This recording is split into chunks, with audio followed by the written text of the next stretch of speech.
memorial in South Dakota commemorating the legacy of dead presidents Washington, Jefferson, Lincoln, and Roosevelt.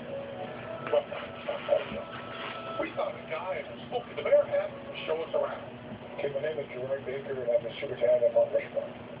The first reaction when people come here is they're amazed by the sculpture itself. Did I show you? The faces are 60 feet tall, and the noses are 25 feet long, and the whole thing's made out of classic rock. And here's how it came to be. The historian for the South Historical Society wanted to erect a monument to the Western heroes. Wayne Robinson was his name, and he wanted figures like Lewis and Clark and Red Cloud, the Native American hero, carved in the mountains to attract tourists to the middle of fucking nowhere. Robinson's first choice for sculptor was named Hudson Borglum.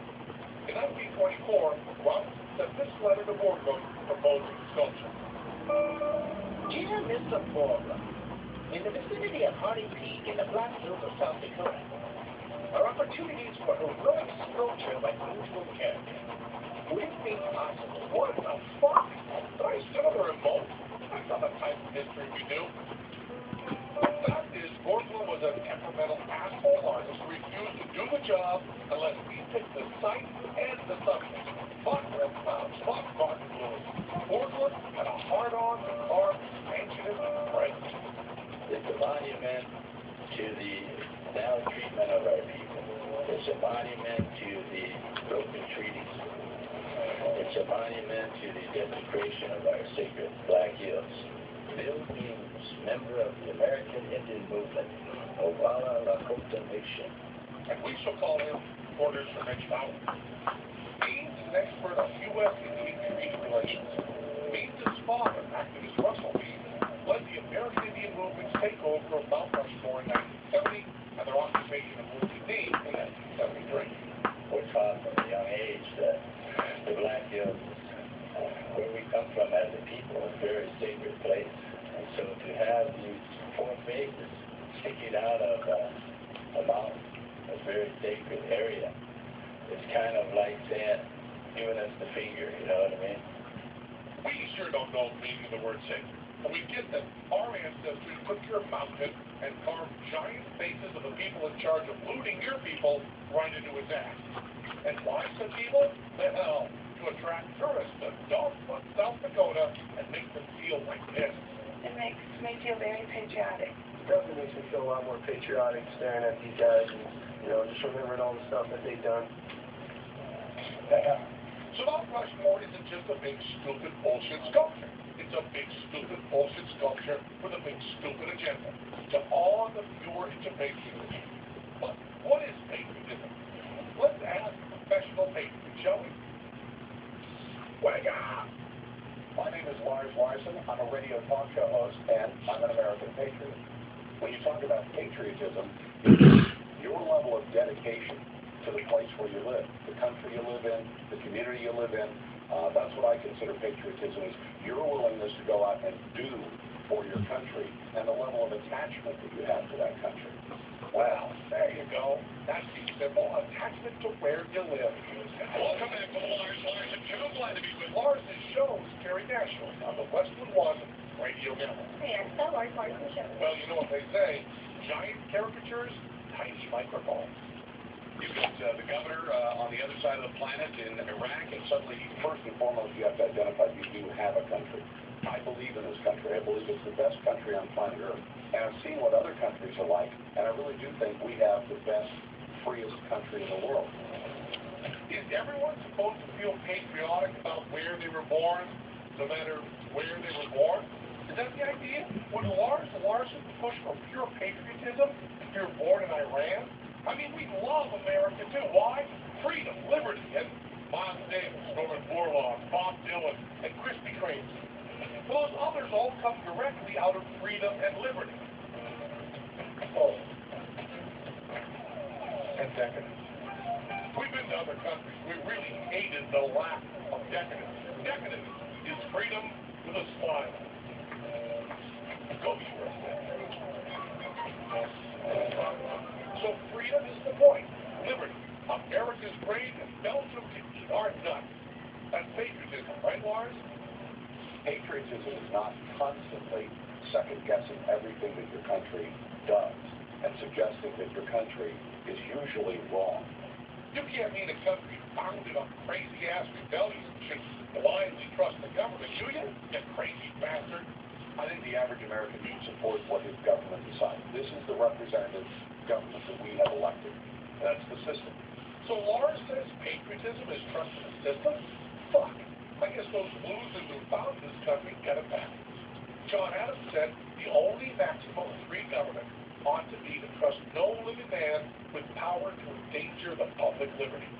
Ah, but fuck John Adams. We should talk to someone with a good sense to be alive while we're making this show. There are those who say, if you criticize a policy, or you criticize the policymakers, they say, what, do you hate America? Why are you always criticizing America? And we have to again and again and again tell them, and they know the difference. We say, we're not criticizing America, it's our home too. We're criticizing policymakers who are doing things that are damaging America. This is Michael Parenti. He lectures on politics across the country. He's written 250 magazine articles, and in 1982, he had a really bitchin' mustache. Today, well, less bitchin'. He's also the author of a book called Super Patriotism. Super patriotism is you go around beating your chest and saying, America's the greatest, America's number one, we're the top.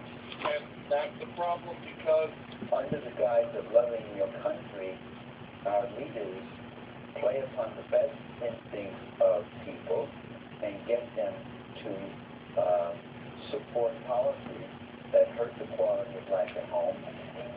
we wanted to see this super patriotism for ourselves. So we did one of our world-famous bullshit experiments. First, we came up with the most super patriotic organization ever, the American #1 Foundation.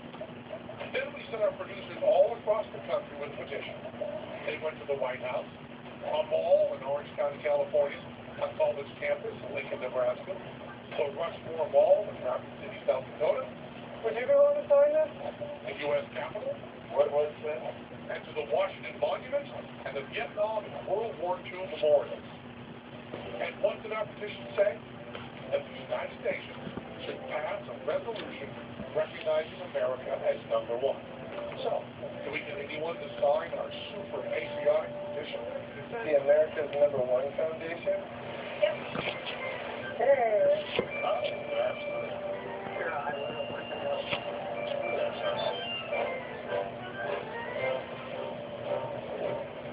If America's #1, what country do you think is #2 in the world? Clear? There was more to the petition. Her majestic landscape is more majestic than any other landscape. And the ideals and principles upon which she was founded are superior to all other ideals and principles. Freedom and liberty might really be superior principles, but majesticer landscapes? I don't know, doesn't Antarctica have 2 penguins and an almost unlimited natural resource for snow cones? I think that we live in the best nation. It's just an outstanding place to live. Yeah, that's what it said. Amongst all nations in the world, America is clearly the best. Her people are better citizens than any other citizen. We can't do what we are. We do everything the right way. I definitely firmly believe that America's #1 and they always will be. Okay, so we're not playing quite fair, you know. These people are out shopping or admiring national monuments, and we come up to them with a lying smile, a TV camera, and a super patriotic petition. What can we say? What's the fact about Washington? Apart from being a travesty of justice, a temperamental diva artist clusterfuck, and a perfect tribute to government efficiency, this is supposed to look like. It's not even close to it. How can anything that celebrates famous Americans be American? Let's talk to a guy who's thought to write a book about it. Jesse Warren,